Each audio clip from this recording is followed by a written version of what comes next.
여러분 안녕하세요. 옥수수치과 원장 이승호라고 합니다. 오늘 이 시간에는 신경치료 후 주의사항에 대해서 설명해 드리겠습니다. 보통은 마취를 하고 신경치료하면 그렇게 아프진 않는데 많이 아프셨을 수도 있습니다. 마취를 했는데도 왜 이렇게 아프지? 라고 생각하실 수 있는데요.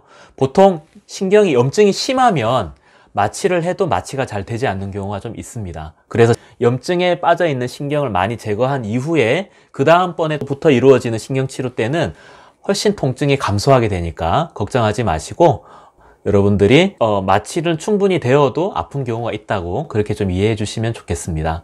보통 신경치료는 한 2번에서 한 4번 정도의 치료가 필요합니다. 한 번에 되는 것이 아니라 그 치아 속에 있는 신경을 제거해내고 거기에 깨끗한 인공적인 재료로 채우는 과정에 있어서 몇 번의 치료가 필요합니다. 그래서 한 2번에서 4번 정도의 치료가 필요하다고 여러분들이 이렇게 아시면 좋고요. 만약에 신경치료하고 임시재료로 이렇게 메워 놓는데 간혹 이 임시재료가 탈락하는 경우가 있습니다. 그때 너무 오래 방치하게 되면 이 치아 속에 깨끗이 해놓아야 되는데 침이 들어가고 음식물이 들어가면 오염이 되게 되면 염증이 심하게 됩니다. 그러면 결국 이를 발치하게 되는 경우가 많기 때문에 임시 재료가 약간 닳아가지고 구멍이 뚫린 경우가 아니면 괜찮은데 완전히 떨어져 버려서 저 속 깊은 곳까지 음식물이 고일 정도라면 치과에 빨리 다시 방문해 주셔서 임시 재료를 메우셔야 합니다.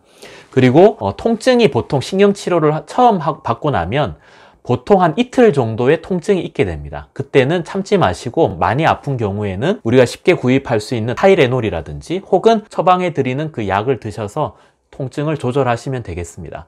보통 이렇게 신경치료를 하면 치아가 엄청 약해진다고 생각을 하시는데 사실은 약해지는 건 맞습니다. 우리가 나무가 있는데 나무 속을 다 제거하면 순간적인 충격을 딱 가하면 부러질 가능성이 많죠.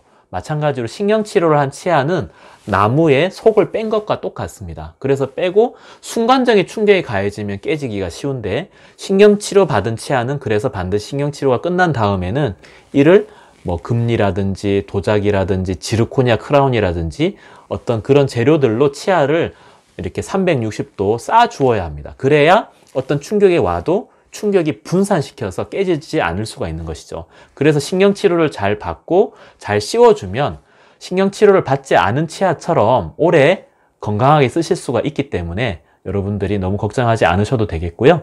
간혹 신경치료를 함에 있어서 잇몸도 안 좋고 치아 신경의 염증도 있었던 경우, 치아가 좀 흔들흔들 하는데 빼기는 좀 아깝고 좀 더 쓰고 싶어서 우리가 신경치료를 하는 경우도 있습니다. 그런 경우는 신경치료만 하고 단단한 재료로 그 입구를 봉해 가지고 씌우지 않고 그냥 이렇게 쓰실 때까지 쓰시라고 저희들이 권유할 때가 있습니다. 그런 경우는 예후가 좀 안 좋기 때문에 비싼 돈을 들여서 씌우는 것을 권유하지 않은 것이니까 여러분들이 최대한 쓰실 때까지 쓰시는 개념으로 이해해 주시면 되겠습니다. 그래서 신경치료를 처음 받으셨을 때인데 여러 가지 좀 당황스럽고 또 아픈 것도 있었겠지만 또 너무 단단하고 질긴 음식을 신경치료한 쪽으로 씹으면 이가 깨질 수가 있죠. 아까 제가 말씀드린 것처럼 깨질 수가 있기 때문에 신경치료 받은 쪽으로는 단단한 음식이나 질긴 오징어라든지 이런 것들을 좀 피해 주셔야 됩니다. 그래서 신경치료 처음 받고는 한 2, 3일은 아프기 때문에 2, 3일 동안은 반대편으로 식사를 해 주시고